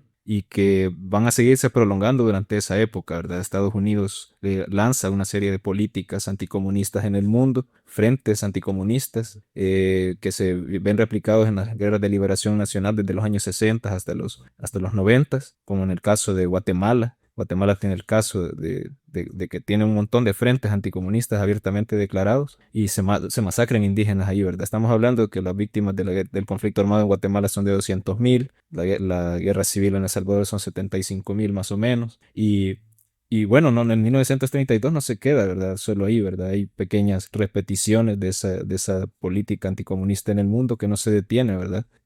Incluso hasta la fecha, y que los daños a la sociedad en ese momento se ven silenciadas y no son pocos tampoco los autores que se encargan de darle, ¿verdad? Un tratamiento periodístico literario a esos casos, ¿verdad? Ahí está Arturo Ambrogi, está Salarrué también, con su cuento El Espantajo, y Ambrogi con el cuento El Jetón, ¿verdad? Donde relata hechos verdaderamente brutales sobre la persecución, mezcladas con ese lenguaje característico de ellos, ¿verdad? Que lograron observar, que lograron entremeterse con la gente que sobrevivió, ¿verdad? El Jetón, solo para terminar con esto, ¿verdad? Habla de una serie de consecuencias y hasta el mismo Ambrogi dice, el Jetón maltés era un pues peón de hacienda indígena, declarado así, ¿verdad? Indígena, que es asesinado de una manera irracional, como bien dice Ambrogi, toda su raza, toda su etnia, toda su proveniencia india asesinada también, ¿verdad? Sin mencionar los hechos, sin simularlo siquiera, sin dar un compromiso, pero lo está divulgando, ¿verdad? Está diciendo cuáles son las consecuencias que hay para este fragmento de población que sufrió, ¿verdad? Esa política y esa arremetida, que también fue el precio de una insurrección, ¿verdad? No es una insurrección general, ¿verdad? No era toda la población, no eran todas las masas, pero sí esos que se levantaron, pues también no se fueron solos. Aquí hay una pregunta que hacerse y es, después de la masacre de 1932, ¿cuál fue la relación que tuvo el Estado con estos pueblos sobrevivientes? Bueno, el Estado, como un instrumento político, viene a continuar siendo instrumentalizado por la clase dominante, porque no viene a proteger los derechos humanos de las víctimas, sino que al contrario, viene a implementar medidas incluso ideológicas bajo un silenciamiento. Y ese es el primer gran rasgo. ¿Qué es lo que hace? Una política de silencio de la masacre, de una horrible minimización del conflicto que se había suscitado y con la apertura de un periodo dictatorial que va a acabar formalmente hasta el 15 de octubre de 1979. Y el Estado se convierte en un protector de los asesinos. Porque veamos, si siguiéramos una lógica constitucionalista, obviamente que aquí se cometieron crímenes de lesa humanidad. Si no queremos utilizar ese término, hablemos de asesinatos. Pero existían entes de investigación del Estado para deducir a los responsables. No, obviamente que no, al contrario, se les galardonó a los asesinos y fueron vistos como héroes nacionales en su momento. Entonces, el rol que juega el Estado es un rol, como lo decía anteriormente, de instrumentalización de la clase dominante, de protección a la clase dominante y de revictimización a las víctimas, pues se le sigue relegando al silencio, pero también a la desprotección de un Estado que volvía a ser ausente para las mayorías, con la diferencia de que ese Estado ya había demostrado que tenía el suficiente poder bestial para acabar de la manera más irracional un conflicto. Y el Estado también demostró que no necesitaba diálogo para poder aplacar un levantamiento de tales dimensiones. Y con esto también el Estado estaba dando un ejemplo a los demás estados de Centroamérica y a los estados del mundo, con lo cual se estaba alineando también con el fascismo internacional. Para responder a esto, me gustaría empezar con una cita de una canción espectacular de Enrique Ballesté, que dice, 5 vidas significan una medalla de cobre para el soldado, ¿verdad? Un soldado es un fusil, un soldado es un cuartel, ¿viu? Esa política militar que vino a desatar las bases, ¿verdad? Principales del poder de Maximiliano Hernández Martínez, que respondían también, ¿verdad? A ese alineamiento con el fascismo internacional y que es prácticamente el anticomunismo internacional, ¿verdad? Como una de las políticas imperialistas de los Estados Unidos y sus potencias aliadas, ven en la consolidación de un estado policial, de un estado militar, estado de sitio, régimen de excepción, las excusas principales o las herramientas principales para contener una población, ¿verdad? Para contener una sociedad, para tambalearla, para controlarla, para conocerla de manera entrañable, llegando, ¿verdad? Hasta los cantones más refundidos, ¿verdad? Hasta los caseríos, etcétera. Considerando que los medios de transporte que tenían en aquel momento no eran tan avanzados como los de hoy, pero lograron acceder a esas poblaciones íntimas, poblaciones alejadas, poblaciones marginales, para cometer esa política de Estado, ¿verdad? Que era el asesinato de todo el que fuera comunista, ¿verdad? Entonces esas formas en las que los días posteriores o los años posteriores a la masacre generaron, ¿verdad? Las consecuencias más atroces que manchan de alguna manera la gestión de Hernández Martínez, pero tiene un aparato de propaganda avanzado para limpiarla, ¿verdad? Estarla limpiando constantemente. Su excusa principal era que había sido el primer mandatario en la historia local, la historia reciente, de haber contenido exitosamente una insurrección comunista sin la ayuda de Estados Unidos, ¿verdad? Porque se hablan en algunos documentos sobre la posible llegada del Pacífico de Marines, ¿verdad? Estamos hablando de que la insurrección política campesina de 1932,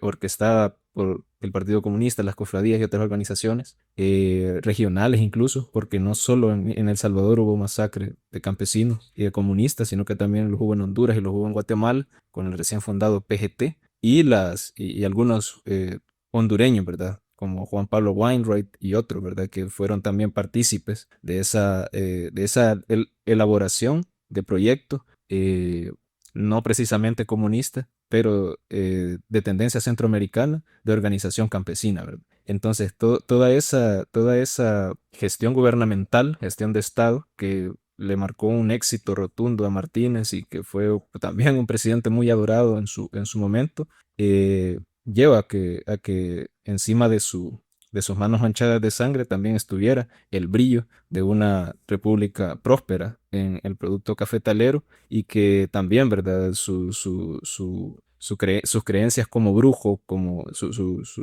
supersticiones, etcétera, también le dieran y le elevaran cierta fama, ¿verdad? Ahí pues también la famosa anécdota del temor que le tenía a Miguel Mármol por haber sobrevivido al fusilamiento, ¿verdad? Y supuestamente sé que se lograron entrevistar, no sé si Joel lo confirma, ¿verdad? Pero fue una de las relaciones posteriores a la masacre que generan, ¿verdad? Una cierta simpatía, un cierto grado de curiosidad que pasan ahora a la leyenda, ¿verdad? Pero claro, ¿verdad? Siempre tiene que llevar sus datificaciones porque es un estudio histórico el que realizamos acá. Ok. Y ahora con respecto al tema actual, porque habría que decir que aunque 1932 sería ya cerca de los 100 años de este suceso, ¿por qué todavía sigue siendo un problema para la narrativa salvadoreña oficial? ¿Por qué no se puede hablar tan claramente de lo que sucedió en 1932? Primero, examinemos cuál es la narrativa oficial que se levanta sobre este mito fundacional para la clase dominante, para la oligarquía. El producto que había generado tanto tiempo en los cuarteles bajo la figura de Maximiliano Hernández Martínez tenía que ser loado, ¿verdad? Tenía que ser representado como un presidente que marcó precedentes para los presidentes que le iban a venir en años siguientes. Y que se dice, bueno, que construyó el estadio Flor Blanca, que eliminó la deuda pública, que creó el banco hipotecario, Adquirió el campus de la UES. que adquirió, bueno, que facilitó de que se comprara un campus para la Universidad de El Salvador, que no se construyó en el momento, claro está, sino que está en 1950. Pero claro, ver esa narrativa oficial tiene que ser cotejada también con la crítica mordaz que hace Roquedal. Dicen que fue buen presidente porque repartió casas baratas a los salvadoreños que quedaron. Y aquí viene por qué es incompatible. Porque para la narrativa oficial sería ilógico reconocer a su antítesis, reconocer su vergüenza histórica de que sobre un suceso de tal magnitud se ha levantado una historia tan superficial, una historia tan incompleta y desde luego una historia que es sorda porque no es capaz de escuchar esos gritos que quedaron soterrados en 1932. Me gustaría continuar con esta pregunta, porque también venimos de 1932 a la fecha. Después de la masacre, muchos indígenas comenzaron a ocultar su identidad cultural. ¿Qué implicaciones tuvo esto para la preservación de las tradiciones, lengua, costumbres para El Salvador? Principalmente la clandestinidad, optar por la clandestinidad, optar por el ocultamiento de una práctica social es extremadamente difícil, sobre todo cuando se es obligado por las circunstancias históricas a ocultarse, ¿verdad? A cambiar completamente de vestimenta, a ocultar, ¿verdad? Lenguas vernáculas que antes pues eran un signo de orgullo, un signo de una mayoría, un signo del sector poblacional que convivió con la patria del criollo y que ahora esa misma patria del criollo le apalea, ¿verdad? Se impone de una manera brutal para que deje de practicarlas.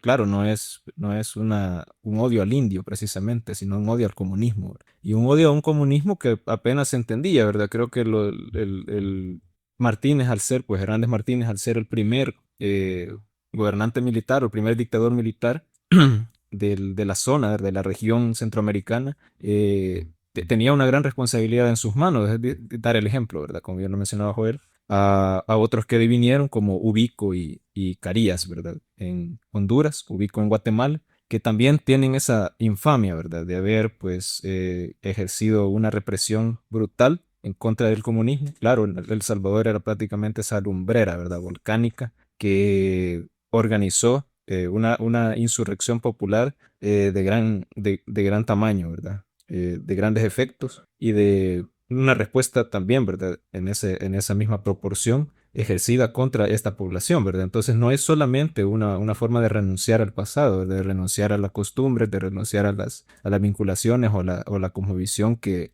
manejaban en su contexto, ¿verdad? Superviven algunas hasta la fecha incluso, pero no son solo un símbolo de vergüenza, sino un símbolo de miedo y que puede ser peor, ¿verdad?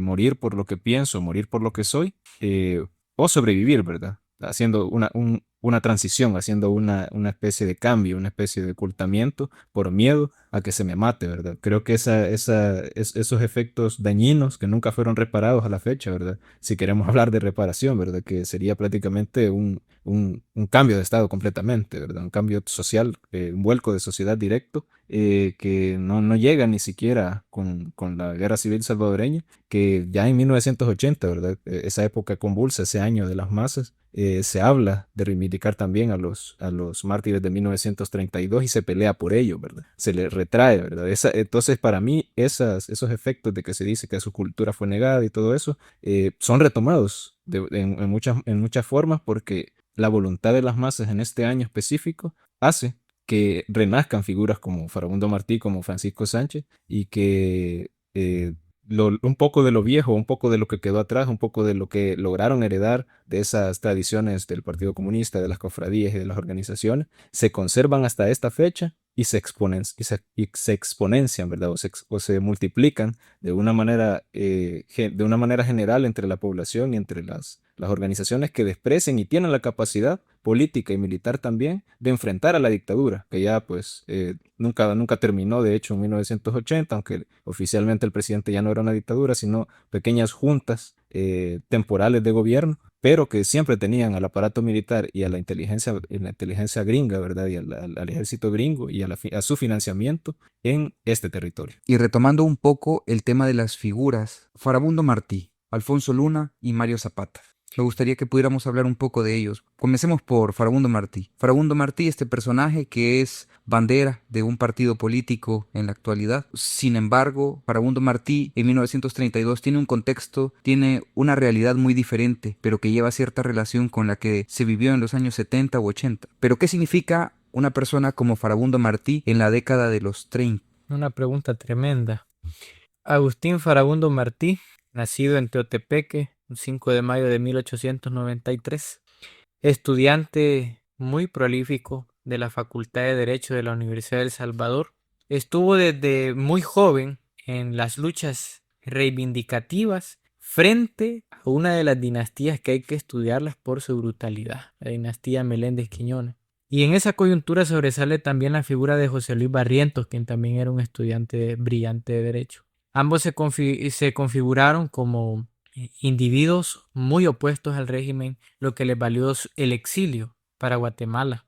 Ellos representaron a un sector comprometido con lo que tenían el privilegio de conocer científicamente la sociedad. Al acceder a los círculos universitarios se dan cuenta de una forma muy argumentada de las desigualdades que primaban en nuestro país y claramente con esa gran desigualdad en la cual estaba negada la universidad y los libros a las grandes mayorías populares.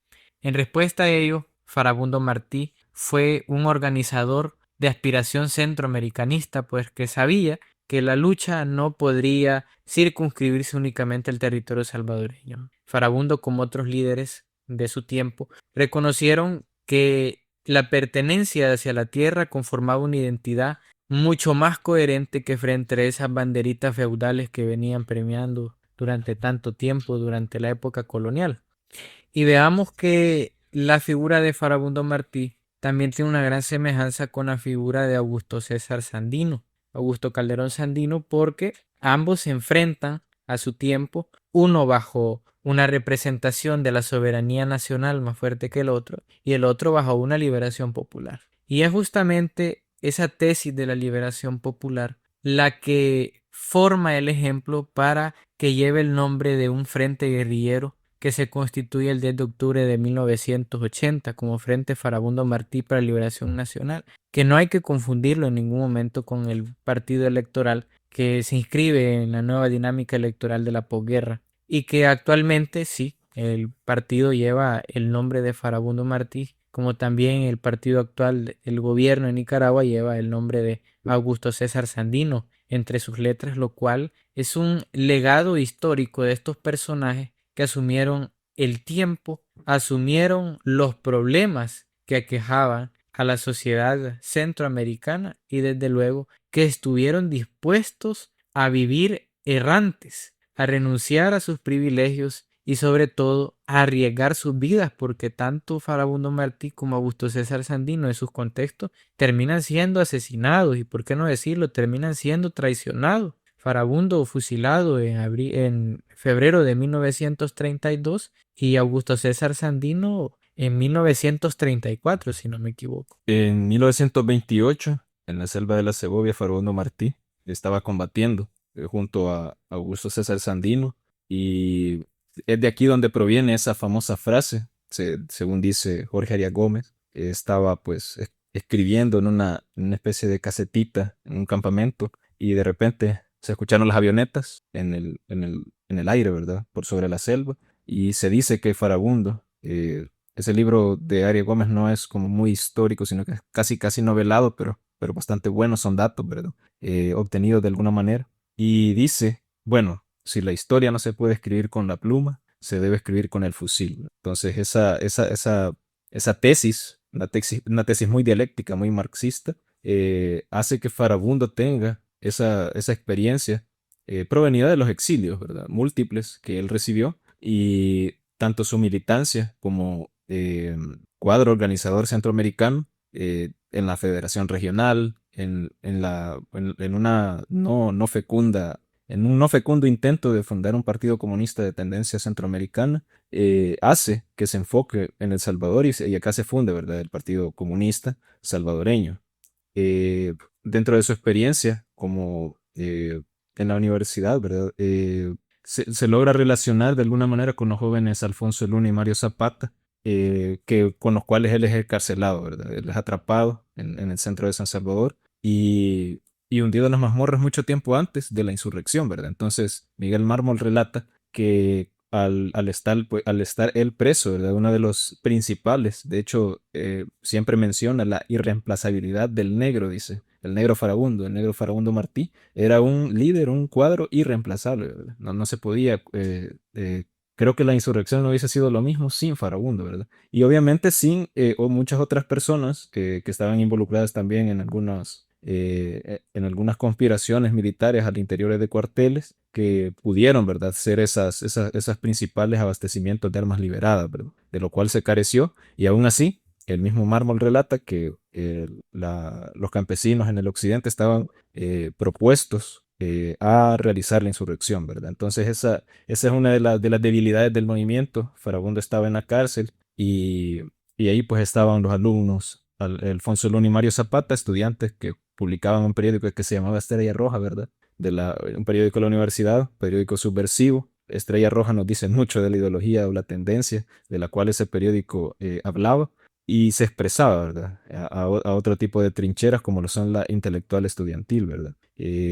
Uno de ellos, creo que fue Luna, Arias Gómez hace referencia de que cuando estaban en el juicio militar, él le decía, yo te reconozco a vos como un Sócrates, le decía Farabundo, ¿verdad? Vos me reconoces a mí como un alumno tuyo, le dice, un pupilo tuyo, y él le dice que sí, ¿verdad? El 1 de febrero de 1932 es en el paredón del cementerio de los Ilustres, donde ahora pues hay un mural de Farabundo Martí, un poco artístico, pero muy simbólico, justo al otro lado donde está el mercado nocturno. El mercado nocturno se llama esa calle de ahí a la par del cementerio.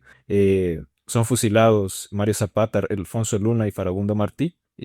Según María Gómez, Farabundo grita, ¿verdad? Unas últimas palabras incompletas. Viva el Soco, viva el Soco, viva el Socorro Rojo, ¿verdad? Internacional. Eran las palabras que él quería decir y pues ahí pierde la vida, ¿verdad? Él está enterrado en el cementerio de los Ilustres junto a Alfonso Luna y Mario Zapata, tres símbolos mártires de la lucha popular, de la lucha de liberación, que de algún modo son rescatados. El nombre de Farabundo Martí no fue rescatado por el FMLN primeramente, ¿verdad? Sino por las FPL, ¿verdad? Las Fuerzas Populares de Liberación Farabundo Martí, nombradas así por los fundadores, entre ellos Salvador Cayetano Carpio, eh, al escindirse, ¿verdad? Del Partido Comunista Salvadoreño, organización que en 1930 fue fundada por Farabundo Martí también, ¿verdad? Y aún así no se le dio ese rescate principal, ¿verdad? Ese rescate histórico, sino que es la época de los 70 y 80 donde Farabundo Martí pues comienza a tener cierta popularidad, porque aparecen las primeras fuentes, las primeras biografías, y se retoma, ¿verdad? A fuerza de que las FPL eran la fuerza mayoritaria en octubre de 1980 para hacer una integración de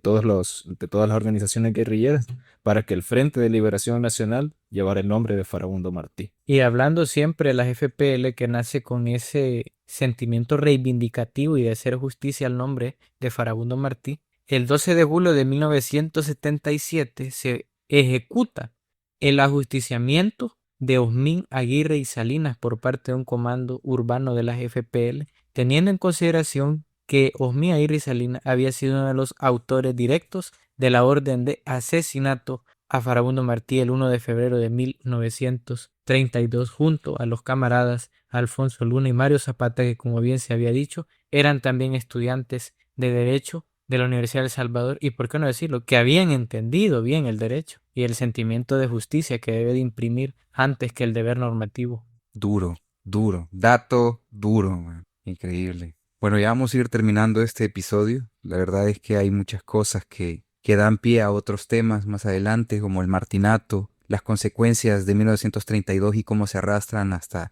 el levantamiento en la guerra civil salvadoreña. Pero vamos a ir terminando este episodio con un par de preguntas. ¿Qué paralelismos se pueden trazar de la desigualdad que llevaron a 1932 y las condiciones sociales actuales en El Salvador? Veamos que el tema central para el levantamiento indígena de 1932 y para la guerra civil incluso es el eterno problema de la distribución de la tierra. Hay un paralelismo porque las grandes propiedades siguen siendo pertenencia de unos pocos, mientras que la mayoría de salvadoreños no es propietaria de donde vive. El problema de la tierra sigue siendo existente. Claro que ahora no es una necesidad de cultivar la tierra, sino de habitarla. Eso porque es un problema gravísimo de la vivienda en El Salvador. El derecho a la vivienda. Lo cual no exime que estamos sufriendo el de no tener una política integral agrícola. El Salvador enfrenta un déficit en el cual ni siquiera somos capaces como país de producir los frijoles que nos hartamos. No somos capaces de producir el suficiente maíz que se necesita en el país para hacer tortillas. Se ha llegado al colmo de comprarle maíz a los Estados Unidos, siguiendo aquella misma lógica de Roque Dalton cuando dice los sembradores de maíz en plena selva extranjera. Y estos son paralelismos que ya no vienen acompañados de una forma idéntica, pero sí de una forma paradójica y, por qué no decirlo, hasta burlesca de la historia. Sí, creo que ese tipo de desigualdades, de contradicciones sociales que existen entre la burguesía y el proletariado, tanto de aquella época como de esta, demarcan que para probar la fuerza, la voluntad de la clase dominante, hace falta que exista un Estado, que exista una constitución, que exista todo un aparato legal para ejercerla, ¿verdad?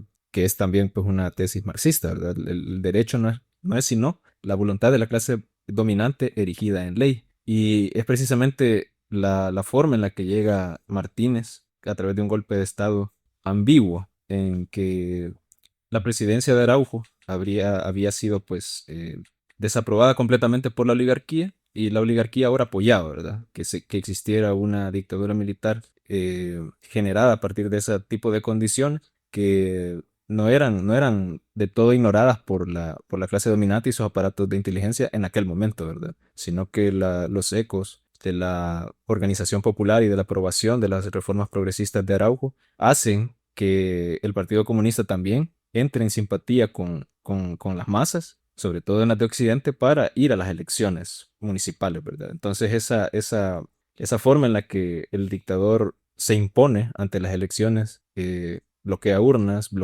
sabotea las elecciones, ¿verdad? Son cosas que ya se ven hoy, ¿verdad? Como pues podemos mencionar el caso de la reelección de Nayib Bukele el año pasado, el 2024, cuando el sistema en línea del Tribunal Supremo Electoral pues sufrió, ¿verdad?, una serie de sabotajes electrónicos, nadie podía consultar, la página estaba caída, etcétera, etcétera, las papeletas planchadas, todo eso, ¿verdad? Todo ese gran show de conteo electoral da, ¿verdad?, una suerte de ecos, una suerte de repeticiones que vienen desde esta época. Y no se puede hablar de que haya existido un presidente que de verdad haya trabajado para las masas, ¿verdad? Para las masas populares, para el pueblo en general, desde 1932 hasta la época, ¿verdad? Estamos hablando de que es una línea de que demuestra que la burguesía ha vencido constantemente durante los eventos sociales y los ha superado, ¿verdad? Y estas cuestiones como la vivienda, la cuestión agraria, la cuestión de la tierra, la cuestión de la educación, hacen que el simple hecho de ignorar qué sucedió en 1932 para los estudiantes, para la gente adulta, ¿verdad?, para los trabajadores, sea, ¿verdad?, un tema que a nadie le interesa en general, ¿verdad? La cuestión de la guerra se volvió, ¿verdad?, con la cultura de paz, uno de los episodios que nadie quería hablar, ¿verdad?, de los que nadie se niega ahora, ¿verdad?, a decir que tanta muerte, tanta violencia, nadie quiere hablar de eso, ¿verdad? Y ahí no se diga con la cuestión de las pandillas, ¿verdad? Otro tema tabú vigente. Y hablando de paralelismos, la cultura autoritaria de que el mejor presidente es el que aplica con mayor mano dura sus decisiones políticas. Seguimos revalidando esa actitud, seguimos votando por esa actitud y seguimos silenciando las actitudes represivas en nombre siempre del orden público. Así nació un régimen de excepción y así nació el estado de sitio en este contexto también, que podemos ver que es una sombra jurídica de esa figura que está reconocida constitucionalmente en el artículo 29. Y hablando de paralelismos culturales, que seguimos, lo hablo de una forma general en la sociedad salvadoreña, seguimos hablando del indígena como aquel que baila el carbonero, que hay que pintarlo con trajecitos, con canciones tontas y que forma parte del folclore nacional. Porque también eso pasó en la coyuntura de 1932 y algo que se ha comentado, pero es necesario volver a mencionarlo, de que esos juegos centroamericanos que fueron sede en San Salvador llevaban por logo un indígena con un arco, mientras que no se miraba la condición de miseria en la cual se encontraban los campesinos, como ahora tampoco no se está viendo realmente que esas mismas comunidades de nietos, de bisnietos, de tataranietos de los que cayeron en 1932 siguen sin tierra, siguen desprotegidos, siguen silenciados y muchos de ellos también han sido llevados por el régimen de excepción y que están ahí injustamente cuando no existen pruebas suficientes para que estén en una detención provisional. Y para terminar este episodio, solo me gustaría hacer esta pregunta. ¿Es posible sanar las heridas de 1932 sin reconocer plenamente el papel del Estado y las élites en la represión de las demandas sociales del pueblo? Bien, primeramente hablar en términos de cicatrices, de memoria y todo eso, aunque parecen, ¿verdad?, temas idealistas o simbólicos, no deben dejarse pasar por alto, ¿verdad? Pero hasta cierto punto hay que reconocer qué se quiere obtener con esas rememoraciones, esas conmemoraciones, esos homenajes, ¿verdad? Y obviamente esas floridas recordaciones de lo que sucedió en nuestra historia, ¿verdad? Para así entender que las generaciones que hemos nacido mucho después, el deber que nos corresponde, ¿verdad? Como herederos de esa lucha, herederos, nietos, bisnietos o tataranietos de 1932, de toda esa gente que fue masacrada, ¿verdad?, en su lucha por la liberación. Como proletariado, ¿qué demandamos? Demandamos justicia social, demandamos reparación, etcétera, etcétera. Podemos estar en el llanito Nizalco, recordando o haciendo conmemoraciones o haciendo invocaciones a los 4 puntos. Podemos estar en el monumento al Mozote llorando, peregrinando, ¿verdad? Demandando justicia y reparación, demandando reapertura de archivos, demandándole a un juez que realice este tipo de revisiones a la ley, a la reparación, a la justicia, etcétera, etcétera, a los derechos humanos, hacerle caso completamente a las demandas de las ONG que existen, ¿verdad? En ese tipo de puntos de la población que son capaces de movilizar grandes cantidades de dinero, ¿verdad? En poner piezas de correspondencia o hacer talleres de memoria, etcétera. Pero ¿qué es lo que de verdad se busca lograr con esto, ¿verdad? Que la memoria persista como algo que se puede repetir y que probablemente llegue a repetirse debido a que las armas o el reforzamiento militar y policial que han realizado el Estado salvadoreño en la época actual es una verdadera amenaza para los salvadoreños, ¿verdad? Para la población, para la clase trabajadora, que está, ¿verdad? En un verdadero peligro de que se repitan no aquellos crímenes de lesa humanidad, sino los nuevos, ¿verdad? Entonces, ¿qué es lo que de verdad se busca? ¿O qué es lo que de verdad la clase trabajadora debe encontrar en conocer la historia, ¿verdad? Como tal, pues precisamente hacer justicia por su propia cuenta, ¿verdad?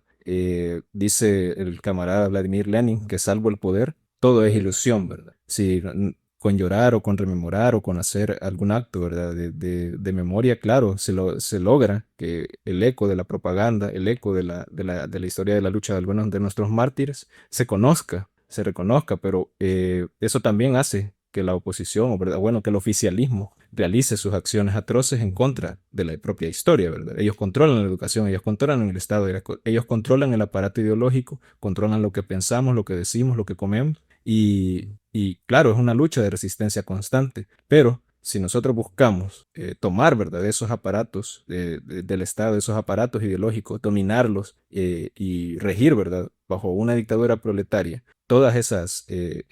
y realzar, ¿verdad? A través de ello, todos los mártires que cayeron, como Farabundo Martí, Miguel Mármol, etcétera, ¿verdad? Todas esas personas que en la historia de liberación de 1970, 1990, ¿verdad? Que no tuvo ningún resultado reparador para las víctimas y que todavía se sigue hablando de buscar justicia, la debemos hacer por nuestras propias manos. Y con eso terminamos el episodio 2 del especial de 1932. Nos escuchamos pronto.